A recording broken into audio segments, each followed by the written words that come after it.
Oke, selanjutnya buat soal neraca air. Nah, buat soal neraca air sendiri, di sini adalah data existing yang kita punya adalah aliran andalan. Nah, pertama kita disuruh ngelengkapin tabel ini. Oke, buat aliran andalan sendiri karena di sini udah existing, jadi kita nggak perlu hitung. Cuman pada nyatanya aliran andalan itu harus kita hitung dan bakal gue bahas di video lain. Itu buat aliran andalan, di sini sudah existing, sudah ada datanya. Next adalah jumlah penduduk.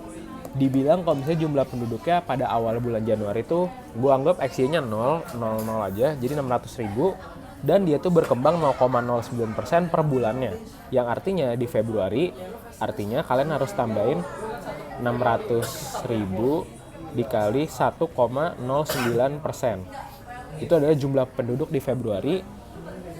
Dan jumlah penduduk di Maret artinya jumlah penduduk Februari dikali 100,09%. Sorry ralat, bukan 1,09%, tapi lebih ke 1,09 aja. Wait, bukan 1,09 deh, sorry ralat. Jadi pertama kalian kali 0,09% dulu, itu adalah jumlah penduduk tambahannya. Nah, hasil dari ini misalnya delta ditambahkan 600.000.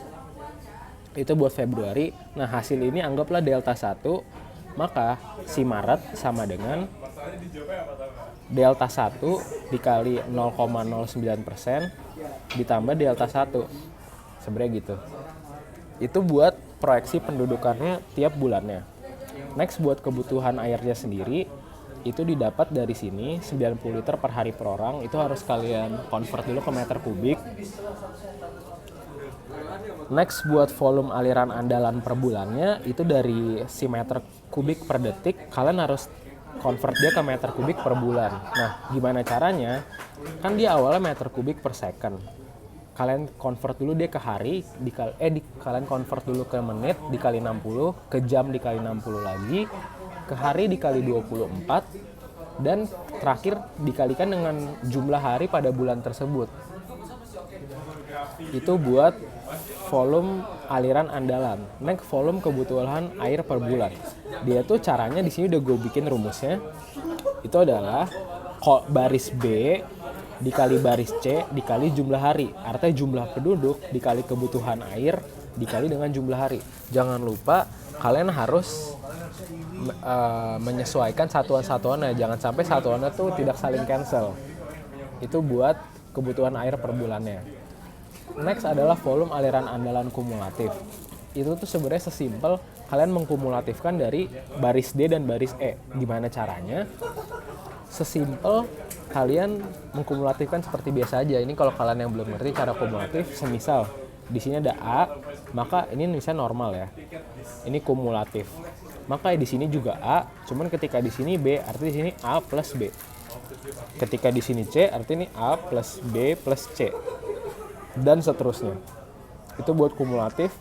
Next, neraca air. Neraca air sendiri tuh sebenarnya dia pengen tahu pada bulan tersebut tuh kalian surplus apa defisit gitu. Didapatkan dengan cara jumlah yang existing dikurangin dengan jumlah kebutuhan. Andalan dikurang kebutuhan.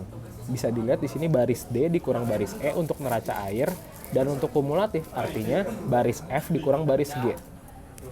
Setelah kalian dapat neraca air normal dan neraca air kumulatif, kalian plotkan ke grafik karena diminta di yang C. Oh, yang B dulu ya. Yang B sendiri itu tuh kalian tinjau dari neraca air normalnya, kalian lihat mana sih yang paling minusnya paling besar. Minus paling besar menandakan pada bulan tersebut tuh dia paling seret air. Intinya gitu sih. Nah, yang C ini ditanya grafik neraca air bulanan. Di sini gue udah sempet gambar karena sebelum video tuh suaranya hilang. Caranya tuh sebenarnya sesimpel sumbu Y-nya adalah neraca dalam bentuk video, ralat.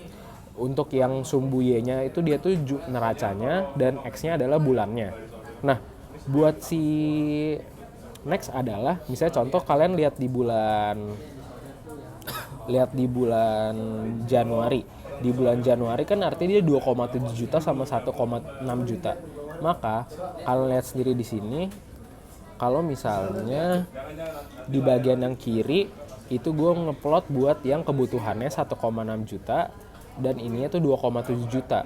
Dan ini bakal berlanjut sampai bulan Februari misalnya kayak gini, dan lanjut lagi sampai bulan Desember terakhir.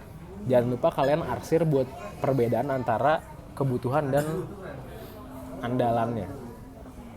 Itu buat neraca air bulanannya dan kumulatif.